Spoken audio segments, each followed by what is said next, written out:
Iya, saya melihat kalau melihat karakternya, pasti PDIP itu dia akan mengambil posisi oposisi. Iya. Memang apa namanya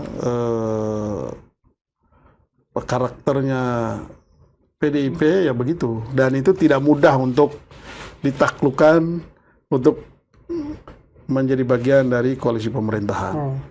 Yang kedua, yang juga cukup punya prinsip itu PKS. Gitu. Dan kemungkinan apakah Nasdem juga dia cukup kuat bertahan berada di luar di luar kekuasaan, atau dia akan bergabung dalam kekuasaan, kita akan lihat.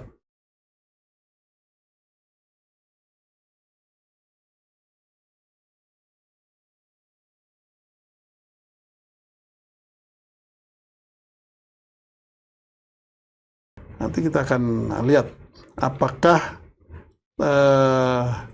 kalau PKB saya kok sanksi dia. Iya, PKB. Dia berada di ada partai-partai yang kayak seperti Partai Nasdem, PKB, P3 itu yang sepertinya masih mereka kan bukan partai sekarang bukan partai pemimpin lagi. Iya. Ya, bukan seperti kayak PDIP, Gerindra yang benar-benar bisa jadi apa namanya?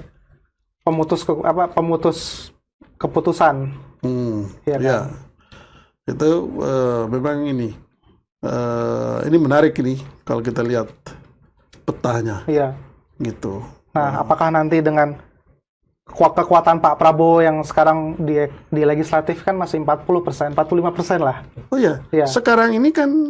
Nah, apakah nanti dari hasil yang koalisi yang ada saja itu kan mayoritas. Kalau 01 dan 03 itu bersatu, jadi itu mayoritas. Iya. Untuk 8 bulan ke depan. Ya. Itu mereka masih mayoritas. Artinya tidak mudah buat Pak Jokowi untuk mengendalikan parlemen di waktu yang sisa ini. Benar. Gitu. Itu akan berubah apabila Prabowo punya kemampuan untuk menarik ngambil yang beberapa partai ini sisa yang 5% untuk lagi masuk nih. kekuasaan, ya. Apakah mau untuk masuk kekuasaan dalam penyusunan kabinet, begitu. Itu akan mempengaruhi petanya, ya.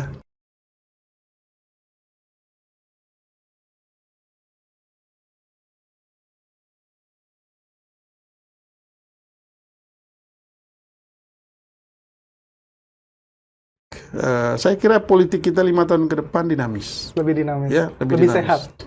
Lebih kalau dinamis. Jangan sampai seperti tahun 2019 lagi, di mana kejadiannya eksekutif ini udah hampir punya power berlebihan sepertinya, Pak. Iya. Ya, itulah yang terjadi dengan pemilu 2024 ini. Iya. Karena begitu dominannya eksekutif, lalu kemudian Pak Jokowi merasa, wah kayaknya ini semua bisa dikendalikan. Sehingga akhirnya menjadi kebablasan. Ditambah lagi ketika anaknya didorong menjadi wakil Pak Prabowo, sehingga godaan untuk terlibat sangat dalam, lalu kemudian memanfaatkan kekuasaan yang dimiliki itu besar sekali. Gitu. Nah, ini menjadi catatan penting kita, dan kelihatannya 5 tahun ke depan nggak bisa begitu lagi. Karena itu tadi, karena ada harapan legislatifnya mayoritas oposisi. Ya. Semoga bisa, ya. Saya kira bisa sih. PDIP sendiri pun dia akan ngambil posisi oposisi. Dan kalau PDIP oposisi mungkin partai lain juga mungkin lebih tidak mudah tergoda buat gabung ke pemerintah karena masih ada PDIP. Ya kan. Kalau yang kemarin kan kita ingat misalnya bagaimana dinamisnya ketika 5 tahun pertama dan 5 tahun kedua Pak SBY. Ya. Itu betul-betul DPR itu menjalankan fungsi pengawasannya. Gitu. Karena apa? Karena PDIP ada di oposisi, lalu kemudian even partai yang bergabung di partai